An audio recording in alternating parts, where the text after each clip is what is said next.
সুপ্রিয় শিক্ষার্থী বন্ধুরা, রেডিয়াম সায়েন্স একাডেমির পক্ষ থেকে সবাইকে জানাই আন্তরিক প্রীতি, শুভেচ্ছা এবং অভিনন্দন। আজকে আমরা ছোট ছোট করে কয়েকটি টার্ম নিয়ে কথা বলার চেষ্টা করব। আজকে আমরা অভ্যন্তরীণ রোধ অর্থাৎ ইন্টারনাল রেজিস্ট্যান্স সম্পর্কে জানব। তড়িৎচালক শক্তি বা বল, ইংরেজিতে বলা হয় ইলেকট্রোমোটিভ ফোর্স, এটা সম্পর্কে জানার চেষ্টা করব। তৃতীয়ত আমরা বিভব পার্থক্য বা পটেনশিয়াল ডিফারেন্স কি এটা সম্পর্কে জানার চেষ্টা করব, এবং নষ্ট ভোল্টেজ বা নষ্ট বিভব কি, ইংরেজিতে বলা হয় লস্ট ভোল্টেজ, এটা কি এটা সম্পর্কে জানার চেষ্টা করব। আমরা অনেকগুলো সার্কিট দেখেছিলাম। এখানে আমি একটা সহজ সার্কিট এঁকেছি, একটা মাত্র রোধ দিয়েছি, আর এর মান হচ্ছে 5 ওহম, আর এইখানে 10 ভোল্টের আমি একটি ব্যাটারি লাগিয়েছি। আচ্ছা বলো তো, নর্মালি এই বর্তনীতে কত কারেন্ট যাবে, মানে কত অ্যাম্পিয়ার তড়িৎ প্রবাহ যাবে? তাহলে আমরা জানি ব্যাটারির পজিটিভ প্রান্ত থেকে কারেন্ট যাত্রা শুরু করে, তাহলে এই 5 ওহমের মধ্য দিয়ে আই কারেন্টেই যাবে এবং এই দিকে আই কারেন্ট গিয়ে বর্তনী কমপ্লিট করবে। তাহলে আই এর মান কত? আমি একটা রোধ লাগিয়েছি, একটা ব্যাটারি বা তড়িৎ কোষ লাগানো আছে, তাহলে বর্তনীতে কারেন্টের মান আই ইজ ইকুয়াল টু হবে, বলতো এই রোধের মানটা হবে নিচে 5 ওহম, আর এই রোধের দুই প্রান্তের বিভব পার্থক্য কত হবে? এই রোধের দুই প্রান্ত মানে হচ্ছে এই ব্যাটারির দুই প্রান্ত, ওকে? তাহলে এই দুই প্রান্তের বিভব পার্থক্য হবে 10 ভোল্ট, এই রোধেরও দুই প্রান্তের বিভব পার্থক্য 10 ভোল্ট। তাহলে বর্তনীতে কারেন্টের মান হচ্ছে 2 অ্যাম্পিয়ার, অর্থাৎ এই বর্তনীতে 2 অ্যাম্পিয়ার কারেন্ট যাচ্ছে। এই বর্তনীতে অ্যাকচুয়ালি 2 অ্যাম্পিয়ার কারেন্ট যাবে না, 2 অ্যাম্পিয়ারের চাইতে কম কারেন্ট যাবে। কেন কম কারেন্ট যাবে? কারণ এই বর্তনীতে আরো একটা রোধ লুকিয়ে আছে, যে রোধটাকে আমরা এতদিন হিসাবে আনি নাই, আজকে আমরা হিসাবে আনবো, আজকে আমরা খুঁজে বের করব। কোথায় আছে রোধটা? এই ব্যাটারির ভেতরে আছে, অর্থাৎ কোষের ভেতরে আছে, লুকিয়ে আছে রোধটা। বলতো কেন কোষের ভেতরে একটা রোধ থাকবে বা ব্যাটারির ভেতরে একটা রোধ থাকবে? কারণ আমরা জানি এই ব্যাটারিগুলো মূলত কপার কিংবা কার্বন কিংবা জিঙ্ক বা গ্রাফাইট এগুলো ব্যবহার করা হয়, এই তড়িৎ কোষ যেগুলো ড্রাই সেল রয়েছে এখানে ব্যবহার করা হয়। যখন ইলেকট্রনগুলো যাবে তখন এই তরল বা কঠিন পদার্থগুলোকে তাদের মধ্য দিয়ে যেতে হবে, যাওয়ার সময় ওই আয়নগুলো একটু বাধা পাবে। এই যে বাধা পাচ্ছে ব্যাটারির ভেতরে, ওই বাধা পাওয়ার ফলে এই কোষের ভেতরে বা ব্যাটারির ভেতরে একটা রোধ থাকে, খুব সামান্য রোধ, তার জন্য বর্তনীতে তড়িৎ প্রবাহ বাধা পাবে। এই যে রোধটা লুকিয়ে রয়েছে ব্যাটারি বা কোষের ভেতরে, এইটাকে আমরা বলি অভ্যন্তরীণ রোধ বা ইন্টারনাল রেজিস্ট্যান্স। অভ্যন্তরীণ ভেতরে, কার ভেতরে? কোষ বা ব্যাটারির ভেতরে এই রোধটা লুকিয়ে রয়েছে। তাহলে আমরা এটা শিওর যে কোষের ভেতরে বা ব্যাটারির ভেতরে একটা ছোট মানের রোধ থাকে, এটাকে অভ্যন্তরীণ রোধ বলা হয়। তাহলে অভ্যন্তরীণ রোধকে আমরা প্রকাশ করব ছোট হাতের আর দ্বারা, ওকে? এই আর এর মান কিন্তু খুব যে বেশি হয় এমনটা না। যদি ধরো আমরা নর্মালি বাসা বাড়িতে যে 1.5 ভোল্টের ব্যাটারিগুলো ইউজ করি, এর সর্বোচ্চ এই অভ্যন্তরীণ রোধের মান কিন্তু হতে পারে 0.1 ওহম বা তার চাইতে কমও হতে পারে, ওকে? এই অভ্যন্তরীণ রোধের মান কি ফিক্সড?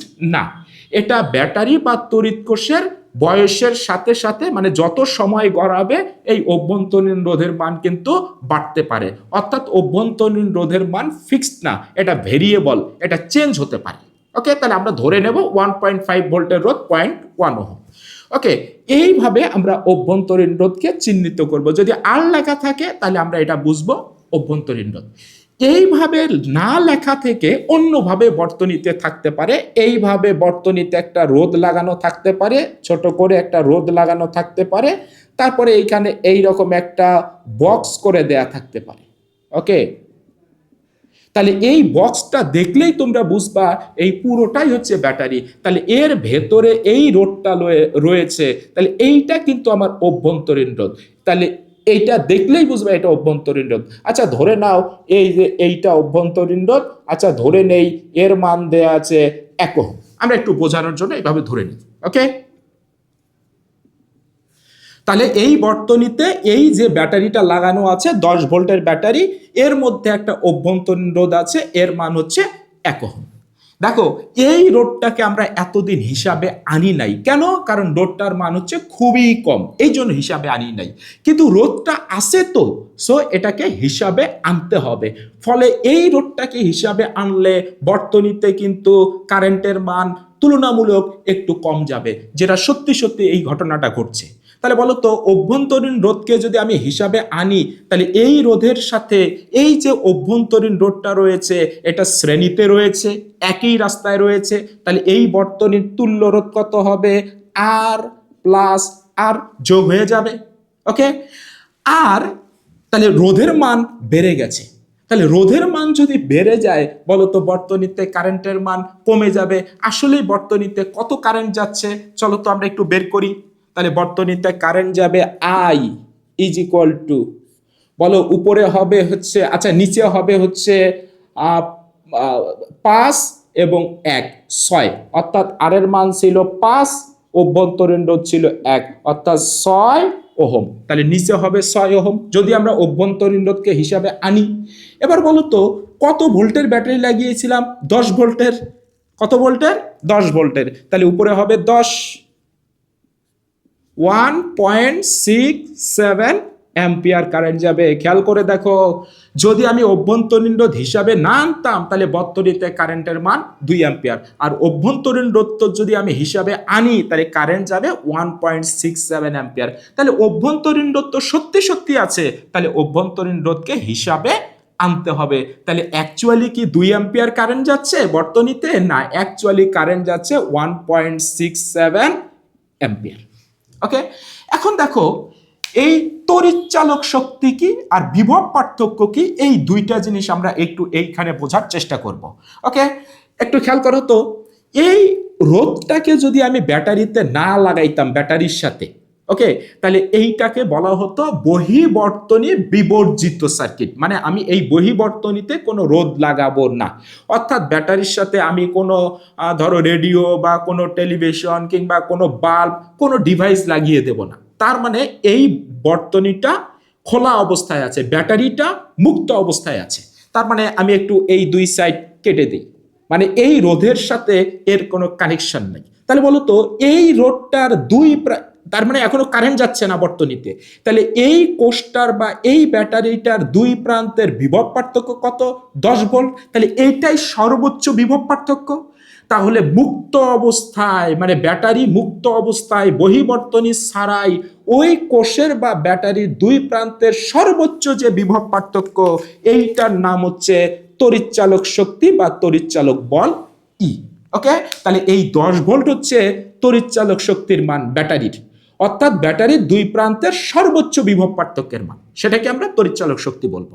তাহলে যদি বলা হয় তড়িৎচালক শক্তি কাকে বলে বা ইলেকট্রোমোটিভ ফোর্স কাকে বলে, তাহলে আমরা অনেকভাবে সংজ্ঞা দিতে পারি। আমরা এইভাবে বলবো, ব্যাটারি মুক্ত অবস্থায় অর্থাৎ বহিবর্তনী ছাড়াই কোনো কোষের দুই প্রান্তের যে সর্বোচ্চ বিভব পার্থক্য তাকে বলা হয় তড়িৎচালক শক্তি। অথবা আমরা এভাবেও বলতে পারি, 1 কুলম্ব ধনাত্মক চার্জকে বর্তনীর কোনো একটা নির্দিষ্ট বিন্দু থেকে সম্পূর্ণ বর্তনী ঘুরিয়ে আবার ওই বিন্দুতে আনতে যে পরিমাণ কাজ করতে হয় তাকে তড়িৎচালক শক্তি বা তড়িৎচালক বল বলে। তোমরা এভাবেও সংজ্ঞা দিতে পারো। এখন চিন্তা করো তো, তাহলে তড়িৎচালক শক্তি আর বিভব পার্থক্যের মধ্যে পার্থক্যটা কোথায় অ্যাকচুয়ালি? এখন তুমি আমাকে বলো, অভ্যন্তরীণ রোধ তো আছে ব্যাটারিতে, এবার আমরা অভ্যন্তরীণ রোধকে হিসাবে যদি আনি এবং বহিবর্তনীতে কোনো একটা ডিভাইস যদি আমি যুক্তও করি, তাহলে 2 অ্যাম্পিয়ার কারেন্ট যাবে না, কারেন্ট যাবে 1.67 অ্যাম্পিয়ার, 1.67 অ্যাম্পিয়ার। এবার আমাকে বলো, যদি অভ্যন্তরীণ রোধ হিসাবে না আনতাম তাহলে এই দুই প্রান্তের বিভব পার্থক্য আমার হতো 10 ভোল্ট। ওকে, এটাই আমার ছিল ই এর মান, সর্বোচ্চ বিভব পার্থক্য 10 ভোল্ট। কিন্তু অভ্যন্তরীণ রোধ হিসাবে এনেছি, তাহলে এবার এই রোধের দুই প্রান্তের বিভব পার্থক্য কি এবার 10 ভোল্ট? না, কারণ আমরা জানি যে ভোল্টেজ লাগানো থাকবে সেই ভোল্টেজ ওই সার্কিটে যতগুলো রোধ আছে তাদের মধ্যে ড্রপ হবে, পতিত হবে।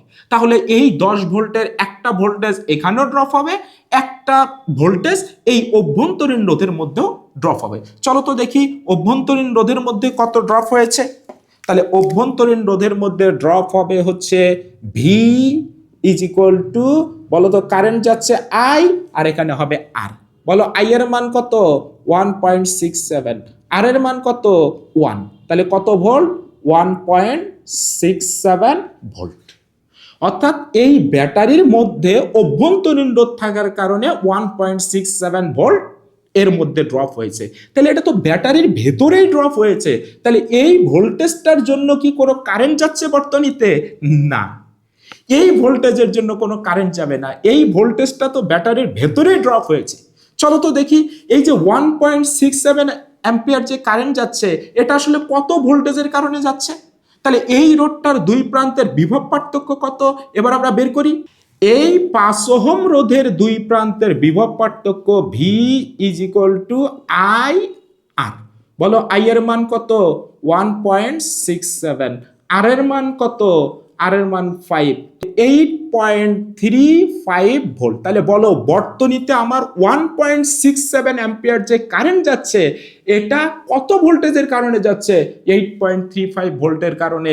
অর্থাৎ এই 5 ওহম রোধের দুই প্রান্তের বিভব পার্থক্যের মান 8.35 ভোল্ট। এই রোধের মধ্য দিয়ে আমার কারেন্ট যাচ্ছে 8.35 ভোল্টের কারণে 1.67 অ্যাম্পিয়ার কারেন্ট যাচ্ছে, কিন্তু আমি লাগিয়েছিলাম তো 10 ভোল্ট। তাহলে বলো এই 10 ভোল্টের মধ্য থেকে বর্তনীতে কারেন্ট যাচ্ছে 8.35 ভোল্টের কারণে, তাহলে এই 1.67 ভোল্ট এটা বর্তনীতে কোনো কাজেই করছে না, ইনঅ্যাক্টিভ অবস্থায় আছে। ওকে, তাহলে বলো তো এই ভোল্টেজটা আমার বর্তনীতে লাগাইছি 10 ভোল্ট, কিন্তু এইটা আমার কোনো বিদ্যুৎ সাপ্লাই দিচ্ছে না, তাহলে এই ভোল্টেজটা আমার লস হয়েছে, নষ্ট হয়েছে। তাহলে এই ভোল্টেজটাকে বলা হবে, এই 1.67 ভোল্টটাকে বলা হবে নষ্ট ভোল্টেজ বা নষ্ট বিভব বা লস্ট ভোল্টেজ। তাহলে আমরা ছোট ছোট করে কয়েকটা কথা বলি। ইমাজিন করো তো কোনো কোষের ভেতরে বা ব্যাটারির ভেতরে যে রোধ লুকিয়ে আছে তার নাম অভ্যন্তরীণ রোধ, আর ব্যাটারি মুক্ত অবস্থায় মানে বহিবর্তনী ছাড়াই ওই কোষের দুই প্রান্তের সর্বোচ্চ যে বিভব পার্থক্য 10 ভোল্ট, এটা হচ্ছে তড়িৎচালক শক্তি। আর বিভব পার্থক্য কোনটা? এই যে বহিবর্তনী যুক্ত করার ফলে এই বহিরোধের মধ্য দিয়ে যে বিভব পার্থক্য ড্রপ হয়েছে কত 8.35, এইটা হলো আমার কিন্তু বিভব পার্থক্য। ওকে, আর নষ্ট ভোল্টেজ কোনটা? এই কোষের ভেতরে অভ্যন্তরীণ রোধ থাকার কারণেই এর ভেতরে যে ভোল্টেজটা ড্রপ হয়েছে সেই ভোল্টেজের কারণে আমি কোনো কারেন্ট পাচ্ছি না, এই ভোল্টেজটাকে বলা হয় নষ্ট ভোল্টেজ বা নষ্ট বিভব। তাহলে যদি বলা হয় নষ্ট ভোল্টেজ বা নষ্ট বিভব কাকে বলে, আমরা এইভাবে বলবো, কোষের অভ্যন্তরীণ রোধের কারণে ওই কোষের ভেতরেই একটি ভোল্টেজ ড্রপ হয়, যার কারণে বর্তনীতে কোনো কারেন্ট যায় না, এই ভোল্টেজটাকে আমরা বলবো নষ্ট ভোল্টেজ ভি এল। ভিতে ভোল্টেজ, এলতে হচ্ছে লস্ট ভোল্টেজের মান 1.67 ভোল্ট। এবারে যদি আমাদের কারেন্টের মান বের করতে বলে এই বর্তনীতে আই ইজ ইকুয়াল টু, ধরো অভ্যন্তরীণ রোধকে আমরা হিসাবে নিয়ে আসবো, তাহলে বলো তো এই বর্তনীতে তুল্য রোধ কত? আর প্লাস আর, তাহলে নিচে হবে আর প্লাস আর, অর্থাৎ অভ্যন্তরীণ রোধকে আমরা যোগ করে দেব। আর এই বর্তনীতে তুমি টোটাল কত ভোল্টেজ ইউজ করেছো? 10 ভোল্ট। তাহলে 10 ভোল্ট কার মান? ই এর মান, তাহলে উপরে হবে আমার ই। তাহলে এইটাই হবে আমাদের বর্তনীতে কারেন্টের মান বের করার ফর্মুলা, যদি অভ্যন্তরীণ রোধকে আমরা হিসাবে নিয়ে আসি। এখন নষ্ট ভোল্টেজের মান যদি বের করতে বলে, খেয়াল করো তো, V L is equal two, বলো নষ্ট ভোল্টেজ কত? আই আর অভ্যন্তরীণ রোধ। ওকে, তাহলে নষ্ট voltage is equal to I R, আইটা হলো বর্তনীর মূল কারেন্ট আর আরটা হচ্ছে ওই কোষের বা ব্যাটারির অভ্যন্তরীণ রোধ। এই বর্তনীতে কারেন্টের মান যত বেশি হবে, বর্তনীতে এই নষ্ট ভোল্টেজের মানও তত বেশি হবে। ওকে, তাহলে বর্তনীতে কারেন্টের মান যত বেশি, এই গুণফলটা তত বেশি হবে, নষ্ট ভোল্টেজ কিন্তু তত বেশি হবে। কিন্তু আর এর মান বেশি হলেও তো নষ্ট ভোল্টেজ বেশি হবে, কিন্তু আর এর মান তুমি তো ইচ্ছে করলেই বাড়াতে পারবা না। এই অভ্যন্তরীণ রোধ তো ব্যাটারির ভেতরেই থাকে, এটা তো নর্মালি থাকে, সো আর এর মান ইচ্ছে করলে তুমি বাড়াতে পারবা না। এই জন্য আমরা বলি আই এর মান যত বেশি, বর্তনীতে কারেন্ট যত বেশি, নষ্ট ভোল্টেজ তত বেশি। তাহলে এই ফর্মুলা দিয়ে আমরা নষ্ট ভোল্টেজের মান বের করব। নষ্ট ভোল্টেজের মান কি অন্যভাবে বের করা যায়? যাবে। দেখো তো, আমাদের নষ্ট ভোল্টেজের মান কত বের হয়েছে? 1.67 ভোল্ট। বলতো এই 10 ভোল্ট থেকে আমি যদি ওই বিভব পার্থক্যটা বাদ দেই এই রোধের দুই প্রান্তের 8.35 ভোল্ট, তাহলেই তো আমি এই নষ্ট ভোল্টেজটা পাবো। এই নষ্ট ভোল্টেজকে আমি প্রকাশ করেছি ভিএল দ্বারা। আর বলতো এই 10 ভোল্ট কার মান? ই এর মান, তড়িৎচালক শক্তি। আর এই 8.35 ভোল্ট কার মান? এটা ভি এর মান, ওই বহির্বর্তনীর যে বহির যে রোধ আছে তার দুই প্রান্তের বিভব পার্থক্য, তাহলে এটা হলো ভি। তাহলে নষ্ট ভোল্টেজ আমরা এভাবেও বের করতে পারি, অর্থাৎ